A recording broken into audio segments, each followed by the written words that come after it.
미국 하버드 대학교 케네디 스쿨의 웅장한 강의실. 늦가을의 차가운 바람이 창문을 스치는 가운데 세계 각국에서 모인 엘리트 학생들의 열기로 가득했습니다. 로버트 교수는 강단에 서서 학생들의 표정을 하나하나 살폈습니다. 30년간 미 국방부에서 군사 전략을 연구한 그의 눈빛에는 자신감이 넘쳤습니다. 오늘은 아시아의 군사 강국을 분석하겠습니다. 교수의 말이 채 끝나기도 전에 학생들의 입에서 여러 나라 이름이 튀어나왔습니다. 중국이겠죠? 아니면 일본, 러시아를 다루시나요? 학생들의 목소리에는 기대감이 가득했습니다. 하지만 교수가 입을 열자 강의실의 공기가 순식간에 변했습니다. 대한민국입니다. 순간 강의실의 묘한 정적이 감돌았습니다. 그리고 곧이어 여기저기서 작은 웃음소리가 터져나왔습니다. 미국 학생 라이언이 자신만만한 표정으로 말을 꺼냈습니다. 한국이요? 교수님, 농담이시죠? 미국의 보호가 없었다면 존재하지도 못했을 나라를 왜? 그의 말이 채 끝나기도 전에 일본 학생 다케시가 거들었습니다. 그의 목소리에는 깊은 우월감이 묻어났습니다. 맞습니다. 북한만 없었어도 진작 사라졌을 나라인데. 독일 학생 루카스는 더욱 신랄했습니다. 그의 차가운 눈빛에는 유럽의 오만함이 가득했습니다. 강대국 사이에 낀 작은 나라일 뿐이죠. 우리가 배울 게 있을까요? 프랑스 학생 클레어는 고개를 갸우뚱거리며 의문을 제기했습니다. 솔직히 저는 궁금해요. 어떻게 그런 위치에서 살아남았는지. 중국 학생 웨이는 무표정한 얼굴로 앞만 바라보고 있었지만 그의 입가에 머문 작은 미소는 비웃음을 숨기지 못했습니다. 뒷자리에 앉아있던 한국 학생 현주의 손끝이 살짝 떨렸습니다. 그녀의 눈빛에는 분노와 서글픔이 교차했습니다. 하지만 곧 그 감정을 꾹 누르고 앞을 바라보았습니다. 교수는 이 모든 광경을 지켜보며 천천히 강단을 가로질렀습니다. 그의 발걸음 소리가 조용한 강의실에 울렸습니다. 그리고 마침내 그가 입을 열었습니다. 여러분의 그 오만함이 바로 역사적으로 강대국들이 저지른 가장 큰 실수입니다. 교수의 목소리에는 날카로운 비판과 깊은 통찰이 담겨 있었습니다. 순간 강의실의 공기가 얼어붙었습니다. 한국은 5천년 역사 동안 단 한 번도 주변 강대국의 속국이 된 적이 없는 세계 유일의 나라입니다. 여러분은 이 사실이 얼마나 놀라운 것인지 이해하고 있습니까? 학생들의 표정이 순식간에 굳어졌습니다. 특히 라이언과 다케시의 얼굴에서는 당혹감이 역력했습니다. 교수는 프로젝터를 켰습니다. 스크린에 미국 국방부라는 글자가 선명하게 떠올랐습니다. 이것은 2023년 한미연합훈련 평가 보고서입니다. 미군 장성들이 한국군의 전술적 우수성에 경탄을 금치 못했다는 내용이 담겨 있죠. 라이언의 얼굴이 창백해졌습니다. 그의 목소리가 떨렸습니다. 그게 사실입니까? 교수의 입가에 작은 미소가 머물렀습니다. 이것은 시작에 불과합니다. 지금부터 여러분께 한국군의 진정한 모습을 보여드리겠습니다. 여러분이 알지 못했던, 아니, 알려고 하지 않았던 진실을요. 현주의 눈빛이 반짝였습니다. 그녀의 가슴 속에서 자부심이 조용히 타올랐습니다. 교수는 다음 슬라이드를 준비하며 말을 이었습니다. 자, 이제 진짜 이야기를 시작해 보겠습니다. 고구려가 어떻게 100만 대군을 물리쳤는지 그 놀라운 전술의 비밀부터 알아볼까요? 강의실은 이제 깊은 긴장감에 휩싸였습니다. 세계 최고의 엘리트들이 모인 이곳에서 그들이 결코 상상하지 못했던 대한민국의 숨겨진 진실이 밝혀지기 시작한 것입니다. 한국이 강하다는 건 알겠습니다만 독일 학생 루카스가 여전히 의심의 눈초리를 거두지 못한 채 말을 이었습니다. 고구려는 결국 중국 변방의 작은 나라 아니었습니까? 로버트 교수는 무거운 침묵 속에서 고대 전쟁 지도를 스크린에 띄웠습니다. 여러분, 세계 전쟁사에서 100만 대군이 동원된 전쟁을 몇 개나 알고 계십니까? 학생들이 잠시 생각에 잠겼습니다. 프랑스 학생 클레어가 조심스럽게 답했습니다. 나폴레옹의 러시아 원정. 약 60만 명이었죠. 맞습니다. 그런데 수나라는 고구려, 침공에 113만의 대군을 동원했습니다. 세계 전쟁사에서 보기 드문 규모였죠. 교수의 말에 중국 학생 웨이가 자부심 가득한 목소리로 끼어들었습니다. 그렇죠. 우리 수나라는 당시 세계 최강 대국이었으니까요. 113만 대군이면 고구려 같은 작은 나라는. 교수가 웨이의 말을 정중히 끊었습니다. 결과부터 말씀드리죠. 이 작은 나라가 수나라의 113만 대군을 괴멸시켰습니다. 강의실이 순식간에 술렁였습니다. 웨이의 얼굴이 붉어졌고 다른 학생들의 눈이 커졌습니다. 하지만 어떻게? 라이언이 믿기지 않는다는 듯 중얼거렸습니다. 교수는 지도를 가리키며 설명을 이어갔습니다. 고구려의 전술은 크게 세 단계로 나뉩니다. 첫째, 지형을 이용한 차단 전술입니다. 스크린에는 요동 지역의 지형도가 나타났습니다. 고구려는 수나라군이 반드시 지나야 할 협곡과 계곡의 성을 쌓았습니다. 마치 바둑에서 중요한 포인트를 선점하는 것처럼요. 이것이 바로 험한 요새의 시작이었습니다. 뒷자리에 앉아있던 현주가 조용히 미소를 지었습니다. 그녀의 할아버지가 들려주신 이야기가 떠올랐기 때문입니다. 둘째, 보급로 차단 전술입니다. 여러분, 113만 대군이 하루에 필요한 식량이 얼마나 될까요? 학생들이 잠시 계산에 빠졌습니다. 약 1130톤입니다. 당시 기술로는 이 엄청난 물자를 원활히 보급하는 것이 거의 불가능했죠. 고구려는 이 약점을 정확히 파고들었습니다. 교수는 지도에 표시된 붉은 선들을 가리켰습니다. 고구려군은 게릴라 전술로 수나라군의 보급로를 끊었습니다. 식량을 나르는 마차들이 불타고 보급 부대가 습격당했죠. 전쟁은 총칼만으로 하는 게 아닙니다. 일본 학생 다케시가 고개를 갸웃거리며 물었습니다. 하지만 그래도 100만이 넘는 군대인데 단순히 보급 차단만으로는. 마지막 전술을 보여드리죠. 교수가 새로운 슬라이드를 보여주었습니다. 살수대첩이라고 들어보셨나요? 고구려는 수나라 군대를 요동 벌판으로 유인했습니다. 배고프고 지친 군대를 넓은 평야로 이끈 거죠. 그리고 교수의 목소리가 한층 깊어졌습니다. 살수강의 수문을 열었습니다. 수십만의 군사가 순식간에 물살에 휩쓸렸죠. 고구려는 자연을 무기로 삼은 겁니다. 강의실은 숨막히는 긴장감에 휩싸였습니다. 웨이의 얼굴이 창백해졌고 다른 학생들은 충격에 빠진 듯 했습니다.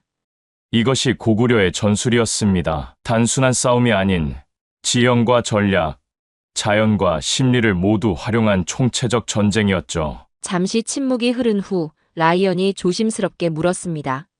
하지만 교수님, 아무리 뛰어난 전술이었다 해도 이건 그저 역사 속 한 장면 아닙니까? 교수의 입가에 깊은 미소가 번졌습니다. 그의 눈빛이 날카로워졌습니다. 정말 그렇게 생각합니까? 그렇다면 제가 더 놀라운 사실을 알려드리죠. 교수는 천천히 강단을 가로지르며 말을 이었습니다. 여러분의 유럽이 그토록 자랑스러워하는 기사들과 성체들이 몽골의 기마부대 앞에서 불과 몇 년 만에 무너져 내렸다는 사실을 아십니까? 루카스의 표정이 굳어졌습니다. 그게 지금 이 이야기와 무슨 관련이? 고려는 그 무적의 제국, 몽골과 30년을 싸웠습니다. 그리고 결코 무릎을 꿇지 않았죠. 강의실은 깊은 정적에 빠졌습니다. 루카스의 얼굴이 창백하게 변했습니다. 30년이라고요? 그의 목소리가 떨렸습니다. 교수는 천천히 고개를 끄덕였습니다. 정확히 말하면 1231년부터 1259년까지 무려 7차례의 대규모 침공을 막아냈습니다. 유럽의 기사단이 단 한 번의 전투에서 무너졌던 그 몽골군에 맞서서 말입니다. 클레어가 자리에서 몸을 앞으로 기울이며 물었습니다. 어떻게 가능했던 거죠? 교수는 스크린에 새로운 지도를 띄웠습니다. 13세기 동아시아의 지형도였습니다. 고려는 고구려의 전술을 계승했습니다. 험준한 산지에 견고한 산성을 쌓고 유격전으로 적을 괴롭혔죠. 그러나 이번에는 한 가지를 더했습니다. 현주가 조용히 손을 들었습니다. 강화도 천도. 맞습니다. 고려는 수도를 강화도로 옮겼습니다. 대륙의 제국 몽골이 가진 유일한 약점, 바다를 이용한 것이죠. 다케시가 코웃음을 쳤습니다. 결국 도망친 거네요. 교수의 눈빛이 날카로워졌습니다. 도망이라고요? 그렇다면 설명해 보시죠. 어떻게 도망친 나라가 30년 동안 저항을 이어갈 수 있었을까요? 다케시의 얼굴이 붉어졌습니다. 고려는 강화도를 방어의 거점으로 삼아 끊임없이 몽골과 싸웠습니다. 산성들은 저항의 요새가 되었고 백성들은 스스로 유격대가 되어 몽골군을 괴롭혔죠. 라이언이 눈을 크게 뜨며 말했습니다. 마치 현대의 게릴라전처럼요. 정확합니다. 고려는 정규군과 백성들의 유격대를 조화롭게 운용했습니다. 산성은 견고한 방어기 지었고 유격대는 몽골군의 보급로를 끊었죠. 이는 오늘날 현대전의 비정규전 전술과 매우 유사합니다. 웨이가 고개를 갸우뚱거리며 말을 꺼냈습니다.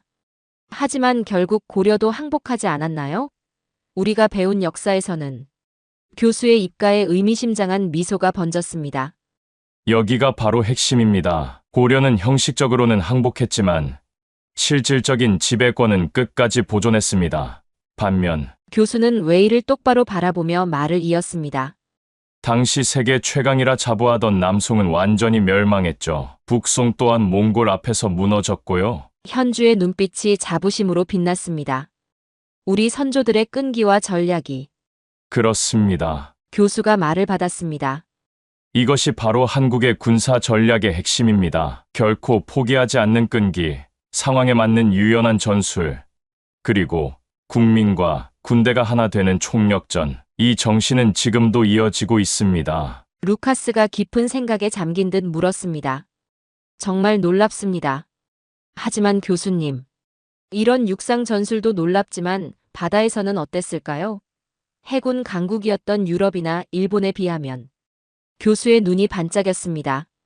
아, 해전 이야기를 꺼내주니 반갑네요. 지금부터 들려드릴 이야기는 서양 해군 전술의 패러다임을 완전히 바꾼 이순신 장군에 대한 것입니다. 단 12척의 배로 330척의 적함을 무찌른 세계 해전사의 기적. 다케시의 표정이 순간 굳어졌습니다.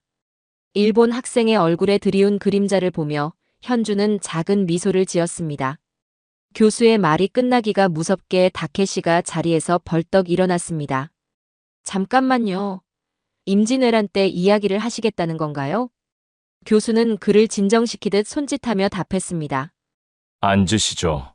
다케시군, 역사는 승자와 패자의 단순한 기록이 아닙니다. 그 속에 담긴 전술과 전략을 이해하는 것이 우리의 목적이니까요. 스크린에 명량해협의 해도가 나타났습니다. 여러분은 해전에서 가장 중요한 요소가 무엇이라고 생각하십니까? 클레어가 자신있게 대답했습니다. 함선의 수와 화력이죠.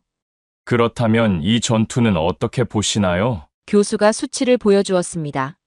조선 수군 12척, 일본 수군 330척. 라이언이 믿을 수 없다는 듯 되물었습니다. 이건 농담이겠죠? 이런 상황에서 해전을 한다는 건 자살 행위입니다. 맞습니다. 당시 이순신 장군의 참모들도 같은 생각이었죠. 퇴각하십시오. 도망가야 합니다. 하지만 이순신은 달랐습니다. 교수는 명량해협의 해류도를 보여주었습니다. 이순신은 이 좁은 해협에 숨겨진 비밀을 알고 있었습니다. 조수간만의 차이로 인한 급류가 특정 시간대에 초당 10노트 이상의 속도로 흐른다는 것을요. 웨이가 고개를 갸우뚱거렸습니다. 해류가 뭐가 중요한가요? 이순신은 이 해류를 제3의 전력으로 활용했습니다. 12척의 배를 일렬로 세워 마치 바다의 성벽을 만들었죠. 일본 함대가 접근하면 해류가 그들의 배를 옆으로 밀어냈고 그 순간 조선 수군의 집중 포격이 이어졌습니다. 다케시의 얼굴이 점점 굳어갔습니다. 결과는 어땠을까요? 330척 중 31척만이 겨우 도망쳤습니다. 나머지는 모두 격침되거나 좌초되었죠. 라이언이 흥분된 목소리로 말했습니다. 마치 현대의 비대칭 전력 운용과 같네요. 약점을 강점으로 바꾸는. 정확합니다. 이순신의 전술은 현대 해군 전략의 교과서가 되었습니다. 미 해군 사관학교에서도 필수 과목으로 가르치고 있죠. 현주가 조용히 덧붙였습니다. 정말 놀라운 건 이순신 장군이 단 한 번도 해전에서 패하지 않으셨다는 거예요. 교수가 고개를 끄덕였습니다. 23전 23승. 세계 해전사에서 유례를 찾아볼 수 없는 기록입니다. 다케시가 마침내 입을 열었습니다. 하지만 이건 과거의 이야기 아닙니까? 현대 해군력은 전혀 다른. 교수의 눈빛이 날카로워졌습니다. 정말 그럴까요? 현대 한국 해군은 이순신의 전술을 현대화하는데 성공했습니다. 특히 북한과의 해전에서 루카스가 갑자기 무언가 깨달은 듯 말했습니다. 잠깐만요.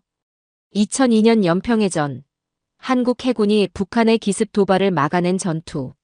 그렇습니다. 수적 열세 속에서도 지형과 전술의 우위를 활용해 승리를 거둔 것이죠. 마치 이순신 장군의 전술이 현대에 되살아난 것처럼 말입니다. 교수는 잠시 말을 멈추었다가 이어갔습니다. 그런데 여러분, 이제 더 놀라운 이야기를 들려드리려 합니다. 현대 한국군이 어떻게 동아시아 최강의 군대로 성장했는지. 강의실은 이제 완전한 긴장감에 휩싸였습니다. 특히 다케시와 웨이의 표정이 심상치 않았습니다. 그들의 국가가 자랑스럽게 내세우는 군사력에 대한 이야기가 곧 시작될 터였기 때문입니다. 제2연평해전. 라이언이 깊은 생각에 잠긴 듯 중얼거렸습니다. 저는 이 전투를 미 해군 사관학교에서 공부했습니다. 특히 한국 해군의 근접, 교전 능력이 인상적이었죠. 교수가 새로운 슬라이드를 보여주었습니다. 현대 한국군의 전력 현황이었습니다. 여러분, 오늘날 한국군에 대해 어떻게 생각하시나요? 웨이가 자신만만하게 말했습니다. 중국군에 비하면 규모가 너무 작죠. 우리는. 교수가 웨이의 말을 부드럽게 끊었습니다. 특수전 사령부를 아십니까? 스크린에 한국 UDTSEAL의 훈련 장면이 나타났습니다. 한국의 UDTSEAL은 미 해군 특수부대의 훈련 과정을 벤치마킹하고 여기에 한반도의 특수한 지형과 작전 환경에 맞는 훈련을 추가했습니다. 매년 미 네이비실과 연합훈련도 실시하고 있죠. 라이언이 몸을 앞으로 기울였습니다. 저희 네이비실과의 연합훈련이요? 그렇습니다. 특히 주목할 만한 것은 극한의 훈련 강도입니다. 영하의 차가운 바다에서 8시간 이상 수중 작전을 수행하는 훈련은 세계 특수부대 중에서도 손에 꼽히는 수준이죠. 다케시가 불편한 듯 자세를 고쳐 앉으며 말했습니다. 하지만 일본은 최신 이지스함을 보유하고 있고 K9 자주포를 아십니까? 교수가 새로운 영상을 보여주었습니다. 이 자주포는 세계적인 성능을 인정받아 터키, 폴란드, 노르웨이, 에스토니아, 호주 등 여러 나라가 도입했습니다. 발사 후 30초 만에 다음 진지로 이동할 수 있는 슈트앤스쿠트 능력은 실전에서 큰 강점이죠. 특히 나토 표준을 충족하면서도 혹한기, 혹서기 시험에서도 안정적인 성능을 보여줬습니다. 루카스가 고개를 끄덕였습니다. 독일도 관심을 보이고 있다고 들었습니다. 그뿐만이 아닙니다. 교수는 KF-21 전투기의 영상을 보여주었습니다. 자체 개발한 4.5세대 전투기입니다. 현재 인도네시아와 공동 개발 중이며 여러 국가가 관심을 보이고 있죠. 웨이가 의문을 제기했습니다. 기술력은 인정하지만 실전 경험이 부족하지 않나요? 교수의 눈빛이 날카로워졌습니다. NLL에서는 지금도 긴장이 계속되고 있습니다. 제1연평해전뿐만 아니라 천안함 사태, 연평도 포격 등 실제 전투 상황에서 한국군은 귀중한 경험을 쌓았죠. 더구나 교수는 한국 해병대 극한훈련 영상을 보여주었습니다. 이것은 동계훈련 장면입니다. 영하 20도의 혹한 속에서 72시간 동안 논스톱으로 진행되는 훈련이죠. 이런 극한의 훈련은 세계적으로도 유례가 드뭅니다. 라이언이 고개를 끄덕였습니다. 사실입니다. 제가 본 한국 해병들의 훈련 강도는 정말 인상적이었죠. 글로벌 파이어파워의 2024년 평가에 따르면 한국군은 세계 7위의 군사력을 보유하고 있습니다. 특히 육군 전력과 첨단 무기체계 분야에서 높은 평가를 받고 있죠. 그때 클레어가 손을 들었습니다. 교수님, 그렇다면 왜 이런 강한 군대가 세계에 잘 알려지지 않은 걸까요? 교수의 입가에 미소가 번졌습니다. 바로 그 질문을 기다리고 있었습니다. 이제 샹그릴라 대화에서 공개된 보고서 내용을 보여드리죠. 교수는 2023년 샹그릴라 대화 회의록을 스크린에 띄웠습니다. 샹그릴라 대화는 아시아 최대 규모의 안보 회의입니다. 여기서 미국 국방부 관계자가 매우 흥미로운 발언을 했죠. 스크린에는 미 국방부 고위 관계자의 발언이 나타났습니다. 한국군은 아시아에서 가장 빠르게 현대화되는 군대 중 하나입니다. 특히 주목할 점은 그들의 국방 기술 발전 속도입니다. 웨이가 의아한 듯 물었습니다. 구체적으로 어떤 분야에서 말씀이신가요? 방위사업청 자료에 따르면 한국은 2023년 기준 국방 예산의 7% 이상을 R&D에 투자하고 있습니다. 특히 드론과 AI 등 첨단 분야에 대한 투자를 지속적으로 확대하고 있죠. 일본 군사 전문가의 질문이 스크린에 나타났습니다. 하지만 일본의 방위력 증강 계획이 더 우위에 있지 않습니까? 그에 대한 미국 장성의 답변이 이어졌습니다. 한국군의 강점은 실전 경험과 첨단 기술의 결합입니다. 그들은 북한과의 실제 대치 상황에서 얻은 경험을 바탕으로 무기 체계를 발전시켜 왔죠. 라이언이 고개를 끄덕였습니다. 저희 미군도 한국군의 접근 방식을 주목하고 있다고 들었습니다. 교수는 다음 슬라이드로 넘어갔습니다. 한국의 방산 수출 통계였습니다. 2022년 이후 한국의 방산 수출은 급격히 증가했습니다. 폴란드와의 대규모 계약은 특히 주목할 만하죠. K2 전차, K9 자주포, FA-50 경공격기, 유럽의 나토 회원국이 한국산 무기를 선택했다는 것은 매우 의미 있는 일입니다. 루카스가 진지한 표정으로 말했습니다. 우리 독일에서도 이 사례를 연구하고 있습니다. 특히 한국의 방산 기술 발전 속도가 인상적이라고. 교수가 말을 이었습니다. 더 주목할 것은 현재 진행 중인 개발 사업들입니다. KF-21 전투기의 성공적인 시험 비행, 차세대 해상무기 체계 개발, 그리고 무인 체계 통합 프로젝트 등이 착실히 진행되고 있습니다. 다케시의 표정이 심각해졌습니다. 그렇다면 앞으로 동아시아의 군사 균형이 정확합니다. 교수가 단호하게 말했습니다. 한국은 이제 단순한 중견 군사 강국이 아닙니다. 실전 경험과 기술력을 겸비한 새로운 강자로 부상하고 있죠. 클레어가 궁금하다는 듯 물었습니다. 그렇다면 앞으로 한국군은 어떤 방향으로 발전할까요? 이제 한국군의 혹한기 훈련을 보여드리겠습니다. 이것은 단순한 훈련이 아닌 그들의 군사력과 의지를 상징적으로 보여주는 것이죠. 강의실의 긴장감이 최고조에 달했습니다. 특히 웨이와 다케시의 표정이 심상치 않았습니다. 한때 그들이 과소평가했던 나라가 이제는 동아시아의 주요 군사 강국으로 부상하고 있다는 사실을 직접 마주하게 된 것입니다. 교수가 새로운 영상을 틀었습니다. 영하 20도의 강원도 산악지대에서 진행되는 한국군의 혹한기 훈련 장면이었습니다. 여러분이 보시는 것은 한국군 특전사의 혹한기 극복 훈련입니다. 영상 속에서 한국군 특전사 대원들은 눈보라 속을 헤치고 있었습니다. 하얀 설산을 배경으로 위장복을 입은 군인들의 모습이 보였습니다. 라이언이 경이로운 눈빛으로 영상을 지켜보았습니다. 저 기온에서 야영을? 그렇습니다. 72시간 동안 진행되는 혹한기 극복 훈련에서는 영하 20도의 눈보라 속에서 생존해야 합니다. 텐트도 침낭도 없이 말이죠. 클레어가 놀란 눈으로 물었습니다. 어떻게 그런 환경에서 버틸 수 있는 거죠? 교수는 훈련 매뉴얼을 보여주었습니다. 이건 단순한 인내심의 문제가 아닙니다. 과학적으로 설계된 훈련이죠. 눈으로 임시 대피소를 만드는 법, 제한된 도구로 불을 피우는 법, 그리고 야생에서 식수를 확보하는 법까지 모든 것이 체계화되어 있습니다. 웨이가 의문을 제기했습니다. 하지만 현대전에서 이런 훈련이 무슨 의미가 있나요? 이제는 첨단 장비가. 교수가 그의 말을 끊었습니다.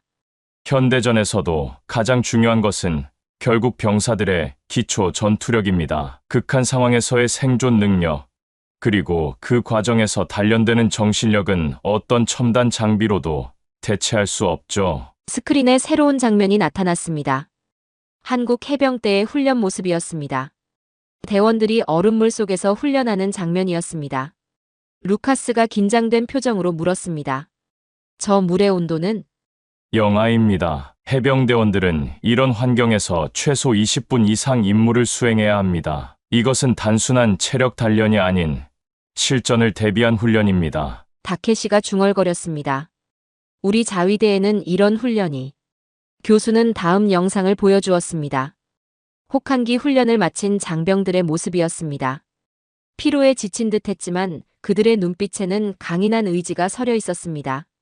이들이 바로 오늘날 한국군의 모습입니다. 첨단 무기를 다루면서도 극한의 환경에서 살아남을 수 있는 전사들. 이것이 바로 한국군이 가진 특별한 강점입니다. 현주의 눈에 자부심이 어렸습니다.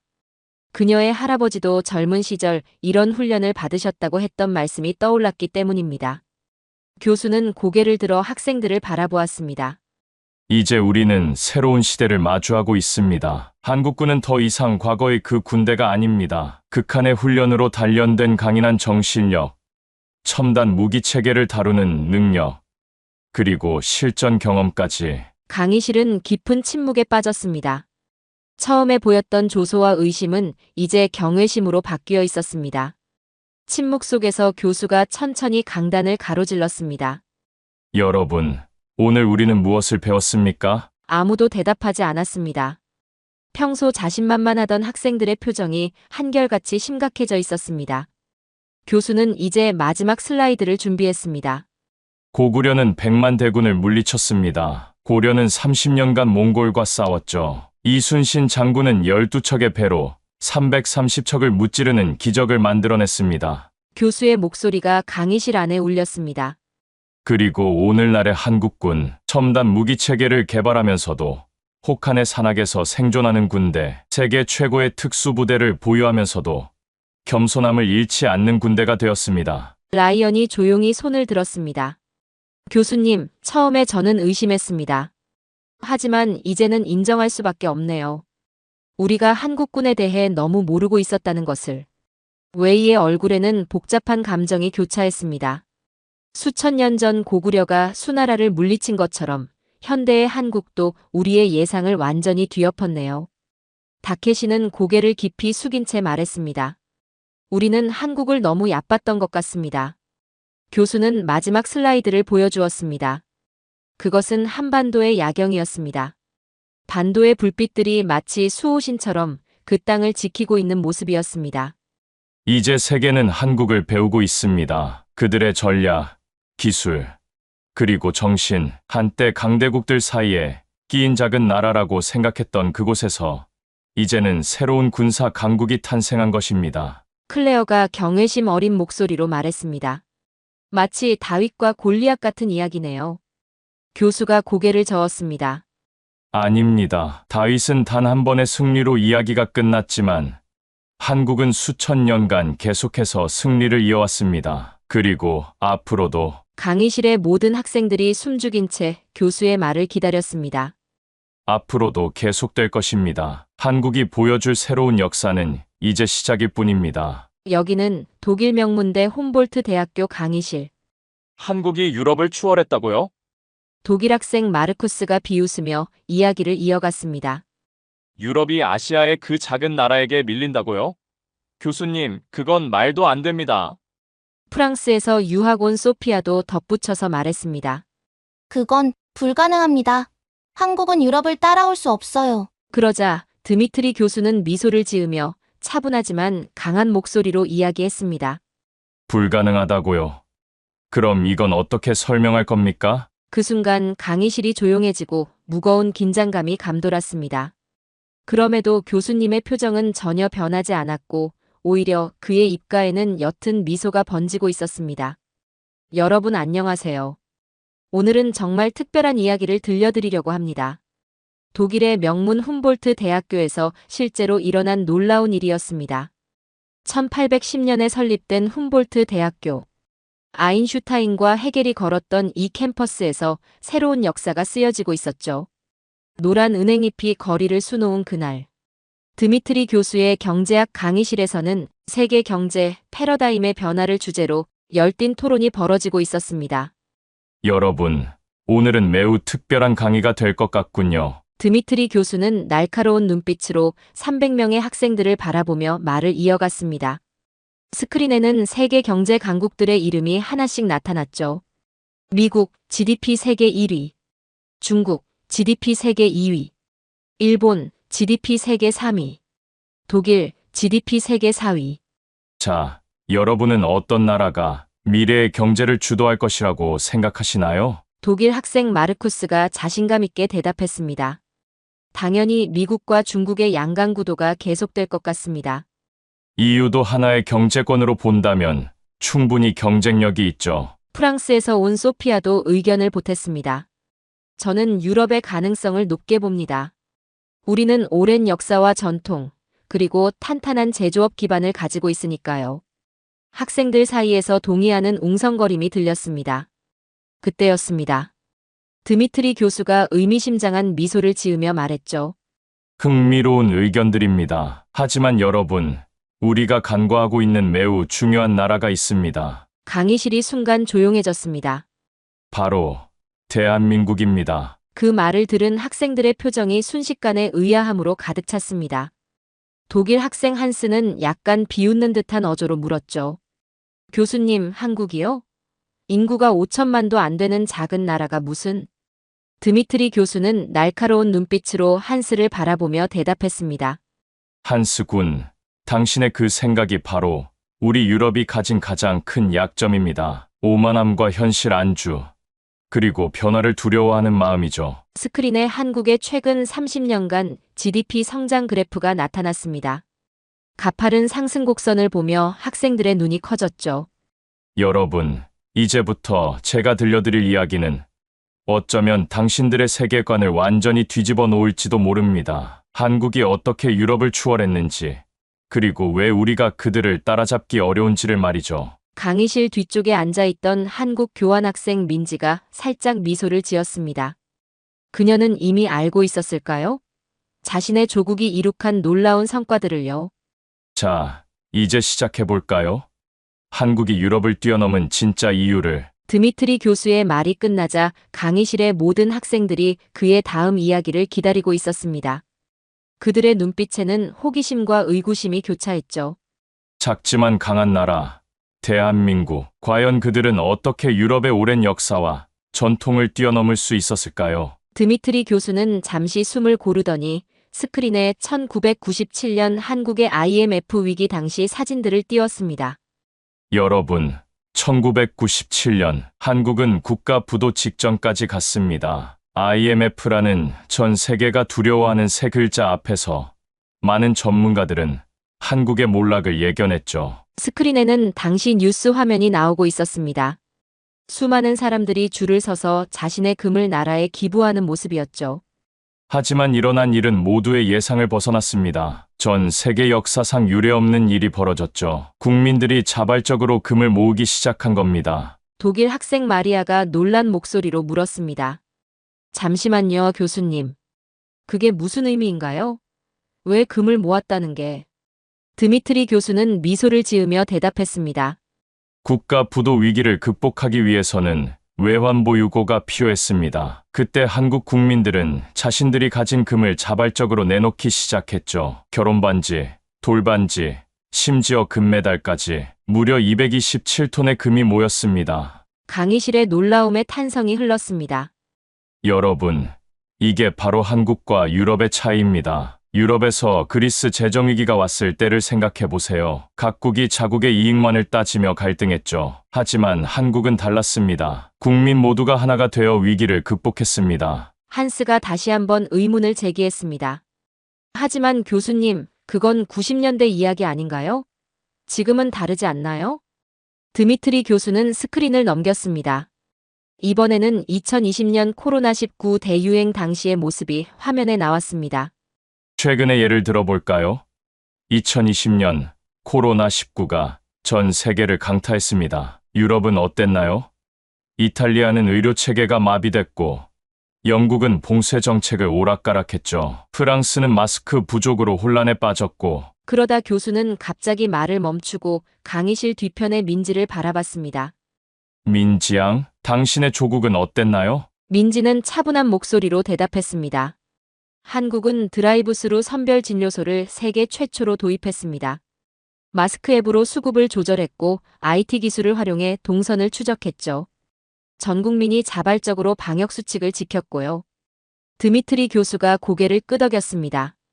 맞습니다. 한국의 K방역은 전 세계의 표준이 됐죠. WHO는 한국의 방역 시스템을 극찬했고, 많은 나라들이 한국의 방식을 배우러 왔습니다. 프랑스 학생 소피아가 손을 들었습니다. 그런데 교수님, 어떻게 그런 게 가능했던 거죠? 유럽에서는 마스크 착용만으로도 시위가 일어났는데. 드미트리 교수는 의미심장한 미소를 지었습니다. 바로 그겁니다. 한국인들은 위기 상황에서 놀라운 결집력을 보여줍니다. IMF 때도 코로나19 때도 그랬죠. 개인의 자유만을 주장하며 정부와 대립하는 게 아니라 공동체를 위해 자발적으로 협력합니다. 교수는 잠시 말을 멈추고 강의실을 둘러보았습니다. 이것이 바로 한국이 위기 속에서 더 강해지는 이유입니다. 우리 유럽은 수백 년의 역사와 전통을 자랑하지만 위기 앞에서는 하나가 되지 못합니다. 반면 한국은 위기가 올 때마다 더 단단해지고 더 혁신적이 되죠. 스크린에는 이제 한국의 코로나19 확진자 그래프와 유럽의 그래프가 나란히 표시됐습니다. 그 차이는 너무나 명확했죠. 자, 이제 우리는 한국이 얼마나 빠르게 움직이는 나라인지 알게 됐습니다. 하지만 이건 시작에 불과합니다. 다음으로는 더 놀라운 이야기가 기다리고 있죠. 강의실의 학생들은 이제 한국이라는 나라를 새로운 시선으로 바라보기 시작했습니다. 작은 나라라고만 생각했던 편견이 하나둘 깨지고 있었죠. 그리고 이것은 시작에 불과했습니다. 드미트리 교수는 자신의 스마트폰을 꺼내 들었습니다. 제가 어젯밤 독일 아마존에서 책 한 권을 주문했습니다. 배송 예상일이 4일 후네요. 민지양, 한국에서는 어떤가요? 민지는 웃으며 대답했습니다. 한국에서는 보통 다음날 아침에 받아볼 수 있어요. 늦어도 이틀이면 배송되죠. 새벽 배송을 선택하면 밤 11시에 주문해도 다음날 아침 7시 전에 받을 수 있고요. 강의실이 술렁였습니다. 불가능할 텐데요. 한스가 고개를 저었습니다. 물류 시스템상 그건 말이 안 됩니다. 드미트리 교수는 빙그레 웃었습니다. 한스 군, 당신의 그 불가능하다는 말이 바로 우리가 뒤처지고 있는 이유입니다. 한국은 어떻게 하면 가능할까를 고민하죠. 스크린에 쿠팡과 마켓컬리의 물류 시스템 영상이 나타났습니다. 한국의 이커머스 기업들은 자체 물류센터를 건설했습니다. AI와 로봇을 도입하고 실시간 교통 상황을 분석해 최적의 배송 루트를 찾아내죠. 심지어 날씨까지 고려합니다. 이게 바로 초격차입니다. 소피아가 궁금한 듯 물었습니다. 초격차라는 게 무슨 뜻인가요? 좋은 질문입니다. 단순히 앞서가는 것이 아닙니다. 다른 경쟁자들이 따라올 수 없을 만큼의 격차를 만드는 거죠. 다른 예를 들어볼까요? 교수는 스크린을 넘겼습니다. 이번에는 5G 보급률 그래프였습니다. 보시다시피 한국의 5G 보급률은 95%에 달합니다. 반면 유럽 평균은 45%, 미국은 65%에 머물러 있죠. 더 놀라운 건 뭔지 아십니까? 한국은 이미 6G 개발에 착수했다는 겁니다. 일본에서 온 타나카가 손을 들었습니다. 일본도 기술 강국이라고 하는데 왜 한국만 이렇게 빠른가요? 드미트리 교수는 고개를 끄덕였습니다.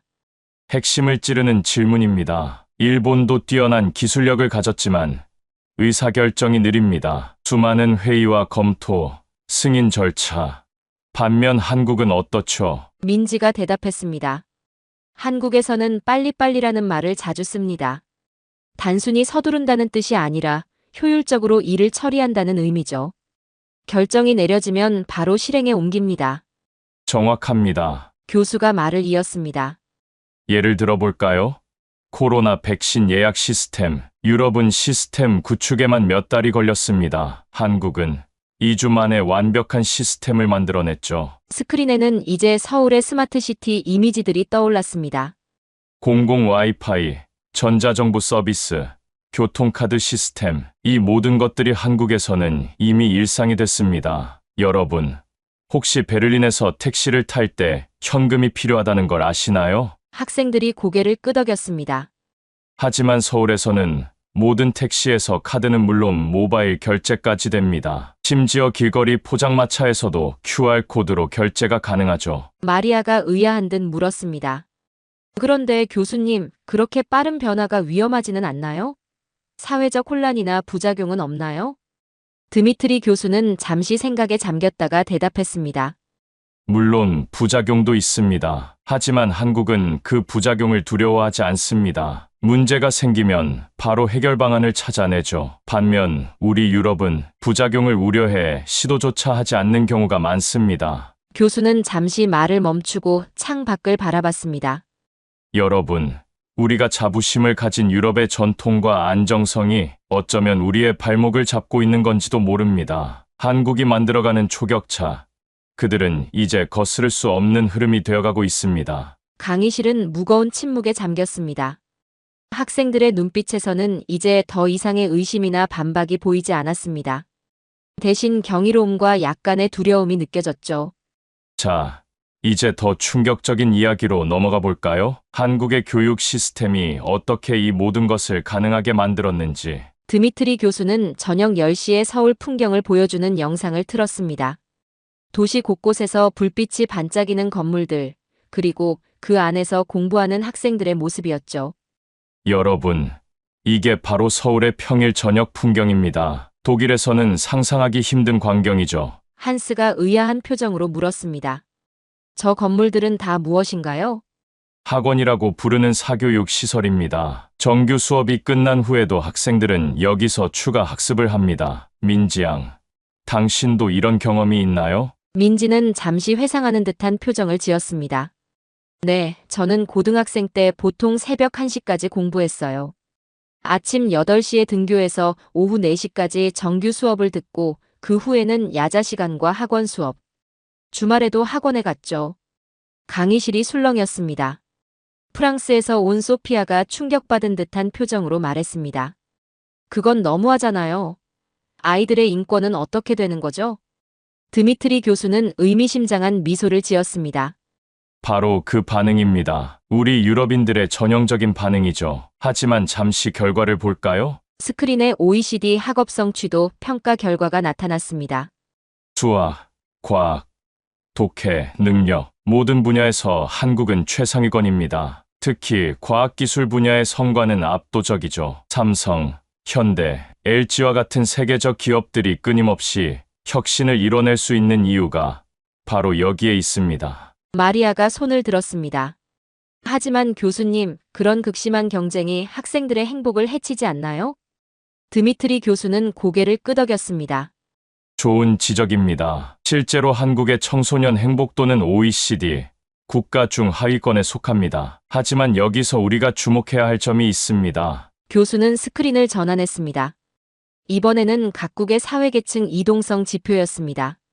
보시다시피 한국은 교육을 통한 계층 이동이 가장 활발한 나라 중 하나입니다. 가난한 집의 자녀도 열심히 공부하면 의사, 판사, 교수가 될 수 있죠. 유럽의 많은 국가들이 여전히 계급 사회의 흔적을 보이는 것과는 대조적입니다. 타나카가 궁금증을 표했습니다.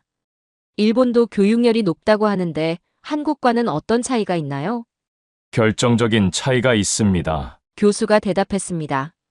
일본의 교육이 수능과 조화를 강조한다면 한국의 교육은 도전과 혁신을 추구합니다. 실패를 두려워하지 않는 도전 정신, 끊임없는 자기 개발. 이것이 바로 한국 교육의 특징이죠. 민지가 보충 설명을 했습니다. 한국에서는 공부가 제일 쉬웠어요라는 말이 있어요. 사회에 나가서 겪는 경쟁은 입시 경쟁보다 더 치열하다는 뜻이죠. 그만큼 어릴 때부터 경쟁과 도전을 배웁니다. 드미트리 교수는 깊이 공감한다는 듯 고개를 끄덕였습니다. 맞습니다. 한국의 교육 시스템은 단순히 지식을 전달하는 것이 아닙니다. 끊임없이 목표를 향해 달려가는 습관, 실패해도 다시 일어서는 회복력, 그리고 항상 최고를 추구하는 마인드를 키워주죠. 교수는 잠시 말을 멈추고 학생들을 둘러보았습니다. 여러분, 우리는 종종 한국의 교육 시스템을 비인간적이라고 비판합니다. 하지만 그들은 이미 우리가 상상하지 못한 미래를 준비하고 있는지도 모릅니다. 4차 산업혁명 시대, AI와 경쟁해야 하는 시대, 과연 누가 더 잘 준비되어 있을까요? 강의실은 무거운 침묵에 빠졌습니다. 학생들의 표정에서는 이제 비판이나 의문보다는 깊은 생각에 잠긴 모습이 역력했습니다. 자, 이제 우리는 한국의 성공이 우연이 아니라는 것을 알게 됐습니다. 그렇다면 다음은 무엇일까요? 한국이 어떻게 반도체와 IT 산업에서 세계를 지배하게 되었는지 그 놀라운 이야기를 들려드리겠습니다. 드미트리 교수는 주머니에서 최신형 스마트폰을 꺼냈습니다. 여러분, 이 작은 기계 하나에 담긴 반도체의 가치가 얼마인지 아십니까? 잠시 침묵이 흐르자 교수는 계속 말을 이어갔습니다. 이 안에는 약 1000개가 넘는 반도체가 들어 있습니다. 그리고 이 중 대부분은 한국 기업이 만든 것이죠. 스크린에는 세계 반도체 시장 점유율 그래프가 나타났습니다. 메모리 반도체 시장에서 삼성전자의 점유율은 44%, SK하이닉스는 31%, 두 회사를 합치면 75%가 넘습니다. 사실상 한국의 독점 시장이죠. 중국에서 온 리웨이가 손을 들었습니다. 하지만 중국도 매년 수천억 달러를 반도체 산업에 투자하고 있습니다. 곧 따라잡을 수 있지 않을까요? 드미트리 교수는 의미심장한 미소를 지었습니다. 좋은 질문입니다. 하지만 반도체는 돈만 투자한다고 되는 게 아닙니다. 삼성이 세계 최고의 반도체 기업이 되기까지 30년이 걸렸죠. 그동안 쌓은 기술과 노하우는 돈으로 살 수 없습니다. 스크린에는 반도체 공정 미세화의 역사가 떴습니다. 보시다시피 10나노, 7나노, 5나노, 이제는 3나노 공정까지 한국은 계속해서 불가능을 가능으로 만들어 왔습니다. 유럽의 ASML이 반도체 장비를 만들면 한국의 삼성과 SK하이닉스는 그걸로 더 놀라운 것들을 만들어내죠. 소피아가 궁금증을 표현했습니다. 그런데 교수님, 왜 유럽은 반도체 시장에서 이렇게 뒤처진 걸까요? 드미트리 교수는 깊은 한숨을 내쉬었습니다. 1990년대 유럽의 기업들은 반도체가 미래의 핵심 산업이 될 거라는 걸 알지 못했습니다. 수익성이 낮다는 이유로 투자를 줄였죠. 반면 한국은 어땠나요? 민지가 대답했습니다. IMF 외환위기 때도 삼성은 반도체 투자를 멈추지 않았어요. 오히려 더 과감하게 투자했죠. 초격차 전략이었습니다. 정확합니다. 교수가 말을 이었습니다. 위기 때 투자를 늘리는 것, 남들이 가지 않는 길을 가는 것, 이것이 바로 한국 기업의 특징입니다. 이번에는 한스가 의문을 제기했습니다. 하지만 AI 시대에는 소프트웨어가 더 중요하지 않을까요? 하드웨어의 시대는 저물어가는 것 아닌가요? 드미트리 교수는 환하게 웃었습니다. AI를 구동하는 데 필요한 게 뭔지 아십니까? 바로 고성능 반도체입니다. 챗GPT 같은 AI 한번 실행하는데 수천 개의 반도체가 필요하죠. 게다가 교수는 스크린을 넘겼습니다. 이번에는 한국의 IT 서비스 기업들이 나왔습니다. 네이버와 카카오를 보세요. 이 기업들은 이미 자체 AI를 개발하고 있습니다. 반도체와 소프트웨어를 모두 가진 나라. 그게 바로 한국입니다. 리웨이가 다시 한번 질문했습니다. 그래도 중국의 성장 속도를 보면 교수는 그의 말을 부드럽게 끊었습니다. 최첨단 반도체 하나를 만들기 위해서는 수만 번의 실패를 견뎌내야 합니다. 수율이라고 하죠. 1%의 차이를 위해 수년을 투자하는 끈기가 필요합니다. 중국이 따라잡기 어려운 것은 바로 이런 부분입니다. 교수는 잠시 말을 멈추고 창밖을 바라봤습니다. 여러분, 반도체는 현대 문명의 쌀이라고 합니다. 자동차, 스마트폰, AI, 모든 것의 기본이 되죠. 그리고 이 산업에서 한국은 이미 넘을 수 없는 격차를 만들어냈습니다. 유럽은 산업혁명을 이끌었지만 디지털 혁명은 한국이 주도하고 있는 겁니다. 강의실은 무거운 침묵에 빠졌습니다. 학생들의 눈빛에서는 이제 경외감마저 느껴졌습니다. 자, 이제 우리는 한국의 기술력을 알게 됐습니다. 하지만 한국의 진정한 힘은 따로 있습니다. 바로 전 세계를 사로잡은 문화 콘텐츠, K 콘텐츠의 세계로 들어가 볼까요? 드미트리 교수는 스마트폰으로 한 동영상을 틀었습니다. BTS의 버터 뮤직비디오였죠. 여러분, 이 영상의 유튜브 조회수가 얼마인지 아십니까? 8억 뷰가 넘습니다. 전 세계 인구의 10%가 본 셈이죠. 소피아가 웃으며 말했습니다. 저도 BTS의 팬이에요. 파리에서 콘서트를 했을 때 12시간을 줄 서서 티켓을 구했죠. 드미트리 교수는 고개를 끄덕였습니다. 프랑스는 문화 강국입니다. 패션, 예술, 음악, 오랜 세월 세계 문화를 이끌어왔죠. 하지만 지금 젊은이들에게 가장 영향력 있는 문화는 무엇일까요? 스크린에 넷플릭스 순위가 떴습니다. 오징어 게임, 더 글로리, 슬기로운 의사생활, 상위권의 상당수를 한국 드라마들이 차지하고 있었습니다. 놀랍지 않나요? 자막이나 더빙으로 봐야 하는 콘텐츠가 전 세계 시청자들의 마음을 사로잡았습니다. 유럽의 어떤 드라마도 이루지 못한 성과죠. 한스가 의문을 제기했습니다. 하지만 그건 일시적인 현상 아닌가요? K-팝이나 한국 드라마의 인기가 언제까지 갈 수 있을까요? 민지가 차분히 대답했습니다. BTS 이전에는 싸이가 있었고 오징어 게임 이전에는 겨울 연가가 있었어요. 한국 콘텐츠는 계속해서 진화하고 있습니다. 드미트리 교수가 말을 이었습니다. 정확합니다. 더 중요한 건 이제 K 콘텐츠가 단순한 문화를 넘어 거대한 산업이 됐다는 겁니다. 스크린이 바뀌며 한국의 문화산업 수출액 그래프가 나타났습니다. 보시다시피 한국의 문화산업 수출액은 매년 두 자릿수 성장을 하고 있습니다. 여기에는 음악, 드라마뿐만 아니라 게임, 웹툰, 애니메이션까지 포함됩니다. 교수는 잠시 말을 멈추고 청중을 둘러보았습니다. 그런데 더 놀라운 건 따로 있습니다. K 콘텐츠의 성공이 다른 산업으로 확장되고 있다는 거죠. 스크린에는 이번에는 K푸드와 K뷰티 관련 이미지들이 떴습니다. BTS의 팬이 된 프랑스 청소년은 한국 라면을 먹고 오징어 게임을 본 독일 직장인은 한국 화장품을 구매합니다. 한류는 이제 거대한 산업 생태계가 된 겁니다. 마리아가 궁금증을 표현했습니다. 프랑스는 화장품의 본고장인데 왜 요즘 젊은이들은 한국 화장품을 더 선호하는 걸까요? 드미트리 교수는 빙그레 웃었습니다. 혁신 때문입니다. 비비크림, 파운데이션 쿠션, 이런 제품들은 한국 기업들이 최초로 개발했죠. 프랑스가 전통을 고수하는 동안 한국은 계속해서 새로운 것을 만들어냈습니다. 리웨이가 의아한 듯 물었습니다. 그런데 교수님, 음식도 마찬가지인가요? 중국이나 일본 음식이 더 유명하지 않나요? 흥미로운 질문입니다. 교수가 대답했습니다. 실제로 통계를 보면 한국 음식의 세계화는 최근 10년 사이에 폭발적으로 성장했습니다. 특히 젊은 층에서 인기가 높죠. 김치, 떡볶이, 불고기. 이제는 전 세계 어디서나 찾아볼 수 있는 음식이 됐습니다. 교수는 스크린을 다시 한번 전환했습니다. 이번에는 세계 각국의 한식당 증가 추이였습니다. 보시다시피 전 세계 한식당의 수는 매년 30% 이상 증가하고 있습니다. 그것도 고급 레스토랑부터 길거리 음식까지 다양한 형태로요. 심지어 미슐랭 스타를 받은 한식당도 늘고 있죠. 소피아가 흥미롭다는 듯 말했습니다. 파리에서도 요즘 한국 식당에 가려면 예약을 해야 해요. 특히 MZ세대 사이에서는 필수 맛집이 됐죠. 드미트리 교수는 의미심장한 표정을 지었습니다. 바로 그겁니다. 한국은 단순히 문화를 수출하는 게 아닙니다. 라이프 스타일을 수출하고 있는 거죠. 음악, 드라마, 음식, 화장품, 패션, 모든 것이 하나로 연결되어 시너지를 만들어내고 있습니다. 잠시 강의실이 조용해졌습니다.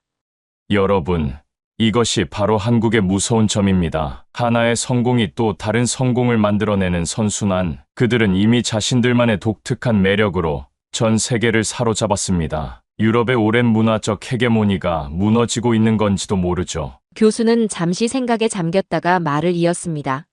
자, 이제 우리는 한국이 어떻게 세계인의 마음을 사로잡았는지 알게 됐습니다. 하지만 이 모든 것을 가능하게 만든 또 다른 비결이 있습니다. 바로 한국인들의 놀라운 조직력과 단결력. 다음 시간에는 그 이야기를 들려드리겠습니다. 드미트리 교수는 한국의 군대 훈련 영상을 보여주었습니다.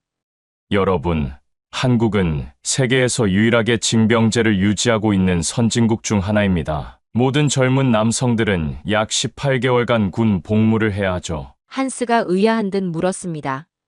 그게 왜 중요한가요? 오히려 경제적 손실 아닌가요? 드미트리 교수는 의미심장한 미소를 지었습니다. 표면적으로는 그렇게 보일 수 있습니다. 하지만 이것이 한국 사회의 조직력과 단결력을 만드는 핵심 요소가 됐죠. 스크린에는 삼성전자의 반도체 공장 영상이 나왔습니다. 보세요. 이 완벽한 팀워크, 24시간, 365일 멈추지 않는 공장 운영. 이게 가능한 이유가 뭘까요? 바로 군대에서 배운 조직력 때문입니다. 민지가 보충 설명을 했습니다. 한국에서는 군대 다녀왔다는 말이 중요한 의미를 가져요. 단순히 군 복무를 마쳤다는 뜻이 아니라 조직 생활의 기본을 배웠다는 의미죠. 드미트리 교수는 고개를 끄덕였습니다. 정확합니다. 군대에서 한국인들은 세 가지 중요한 것을 배웁니다. 스크린에 항목들이 하나씩 나타났습니다. 첫째, 철저한 시간 관리. 둘째, 명확한 의사소통. 셋째, 목표를 향한 끈질긴 추진력. 소피아가 의문을 제기했습니다. 하지만 그건 너무 획일적이지 않나요? 창의성을 억압하는 것 아닌가요? 교수는 생각에 잠시 잠겼다가 대답했습니다. 흥미로운 질문입니다. 하지만 현실은 정반대입니다. BTS의 퍼포먼스를 보세요. 완벽한 군무와 창의적인 표현이 공존하죠. 이게 바로 한국의 특별한 점입니다. 스크린은 이번에는 현대자동차의 생산 라인으로 바뀌었습니다. 유럽의 자동차 공장과 한국의 공장은 큰 차이가 있습니다. 유럽에서는 개인의 전문성이 중시되죠. 하지만 한국에서는 전체의 조화가 더 중요합니다. 그리고 놀랍게도 이것이 더 높은 생산성으로 이어지고 있습니다. 리웨이가 궁금증을 표현했습니다. 중국도 집단주의 문화가 강한데 한국과는 어떤 차이가 있나요? 결정적인 차이가 있습니다. 교수가 대답했습니다. 한국의 조직 문화는 자발적 헌신에 기반합니다. 강제가 아닌 자발성, 이것이 핵심이죠. 교수는 스크린을 전환했습니다. 2002년 월드컵 당시 붉은 악마 응원단의 모습이었습니다. 보세요. 수백만 명이 자발적으로 거리로 나와 응원합니다. 아무도 강요하지 않았는데도 모두가 하나가 되죠. 이런 현상을 어떻게 설명할 수 있을까요? 마리아가 감탄하며 말했습니다. 정말 인상적이네요. 하지만 이런 집단성이 때로는 부작용을 낳지 않나요? 드미트리 교수는 진지한 표정으로 대답했습니다. 물론 부작용도 있습니다. 과도한 동조 프레셔나 집단주의의 폐해. 하지만 한국은 이런 단점을 장점으로 승화시키는 데 성공했습니다. 스크린에서 이번에는 스타트업 기업들의 모습이 나왔습니다. 보세요. 최근 한국의 젊은 기업들은 수평적인 문화를 도입하고 있습니다. 하지만 그 속에서도 강한 팀워크와 조직력은 유지되고 있죠. 이것이 바로 한국만의 독특한 조화입니다. 교수는 잠시 말을 멈추고 학생들을 바라봤습니다. 여러분, 우리는 종종 개인주의와 집단주의를 대립적으로 봅니다. 하지만 한국은 이 두 가지를 절묘하게 조화시키는 데 성공했습니다. 군대식 조직력과 창의적 혁신이 공존하는 나라. 이것이 바로 한국의 특별함이자 강점입니다. 강의실은 깊은 생각에 잠겼습니다.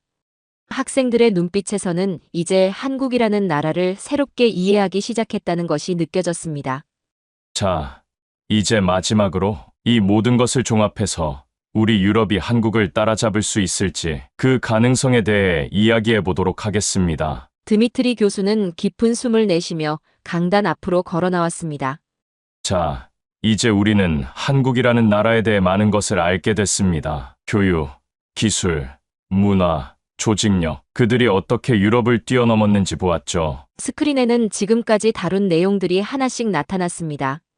위기 속에서 더 강해지는 나라, 초격차를 만드는 빠른 실행력, 세계 최고 수준의 교육열, 반도체와 IT 산업의 절대 강자, 전 세계를 사로잡은 K 콘텐츠, 군대에서 배운 조직력과 단결력. 교수는 잠시 말을 멈추고 창밖을 바라봤습니다.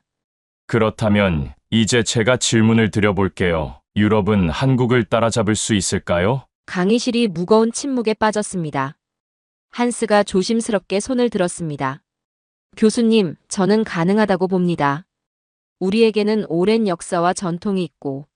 드미트리 교수는 부드럽게 그의 말을 끊었습니다. 바로 그겁니다. 역사와 전통. 이것이 우리의 자부심인 동시에 족쇄가 되고 있는 건 아닐까요? 스크린에는 이번에는 유럽의 변화 속도를 보여주는 그래프가 나타났습니다. 디지털 전환에 걸리는 시간, 신산업 육성 속도, 의사결정 과정, 모든 면에서 우리는 너무 느립니다. 왜 그럴까요? 소피아가 대답했습니다. 안정성을 중시하기 때문 아닌가요? 맞습니다. 교수가 말을 이었습니다. 우리는 안정성이라는 이름으로 변화를 두려워합니다. 반면 한국은 민지가 조용히 말을 받았습니다. 한국에서는 변화하지 않는 것이 가장 큰 위험이라고 생각해요. 변화하지 않으면 도태된다는 말을 자주 듣습니다. 드미트리 교수는 의미심장한 표정으로 고개를 끄덕였습니다. 더 중요한 건 한국이 가진 특별한 문화적 DNA입니다. 빨리빨리 문화, 누구보다 먼저 신기술을 받아들이는 개방성, 그리고 위기 앞에서 하나 되는 단결력, 이런 것들은 하루아침에 만들어질 수 없습니다. 마리아가 궁금증을 표현했습니다. 그럼 우리는 영원히 뒤처질 수밖에 없나요? 교수는 미소를 지었습니다. 그건 우리의 선택에 달려 있습니다. 우리가 변화해야 할 것은 단순한 제도나 시스템이 아닙니다. 우리의 사고방식 자체가 바뀌어야 합니다. 스크린에는 이제 미래 산업의 키워드들이 나타났습니다. AI, 메타버스, 우주산업, 바이오테크놀로지. 앞으로 다가올 미래에서는 과거의 영광이 아무런 의미가 없을 것입니다. 지금 이 순간에도 한국은 달리고 있습니다. 그들은 이미 6G를 준비하고 양자 컴퓨터를 개발하고 우주산업에 뛰어들고 있죠. 교수는 잠시 말을 멈추고 강의실을 둘러보았습니다. 여러분, 오늘 우리가 배운 것은 단순히 한 나라의 성공 사례가 아닙니다. 이것은 우리에 대한 이야기이기도 합니다. 우리가 변화하지 않으면 한국과의 격차는 더욱 벌어질 것입니다. 변화할 것인가, 멈출 것인가, 선택은 우리의 몫입니다. 과거의 영광에 안주할 것인가, 아니면 새로운 도전을 시작할 것인가. 이제 여러분의 생각은 어떠신가요? 강의실은 깊은 생각에 잠겼습니다. 학생들의 눈빛에서는 이제 단순한 호기심이 아닌 진지한 고민이 느껴졌습니다. 오늘 강의는 여기까지입니다. 하지만 우리의 고민은 이제 시작일 것입니다. 감사합니다. 민지는 강의실을 나서며 작은 미소를 지었습니다. 그녀의 조국이 이룩한 성과가 이제는 전 세계에 새로운 도전 과제를 던지고 있다는 사실이 자랑스러웠을까요? 이처럼 한국은 불가능을 가능으로 만들어 왔습니다. 작은 나라였지만 세계 최고의 반도체를 만들었고, 자원이 없는 나라였지만 세계 최고의 조선 강국이 되었으며, 인구가 적은 나라였지만 전 세계인의 마음을 사로잡는 문화 강국이 되었습니다. 위기가 올 때마다 더 강해졌고, 변화가 필요할 때마다 더 빨리 움직였으며, 불가능해 보이는 목표 앞에서도 절대 포기하지 않았습니다. 한국의 진정한 힘은 바로 여기에 있습니다. 끊임없이 도전하는 정신, 하나 되어 일어서는 단결력, 그리고 더 나은 미래를 향한 흔들림 없는 의지. 이제 세계는 한국을 주목하고 있습니다.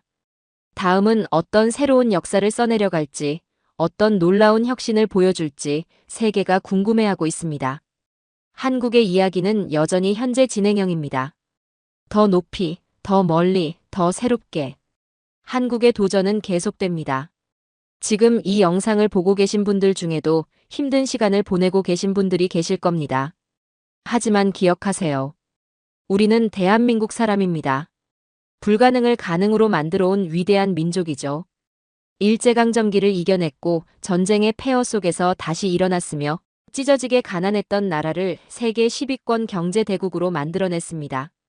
그리고 지금 전 세계 곳곳에서 한국인들이 새로운 역사를 쓰고 있습니다. K-팝, K-드라마, K-뷰티.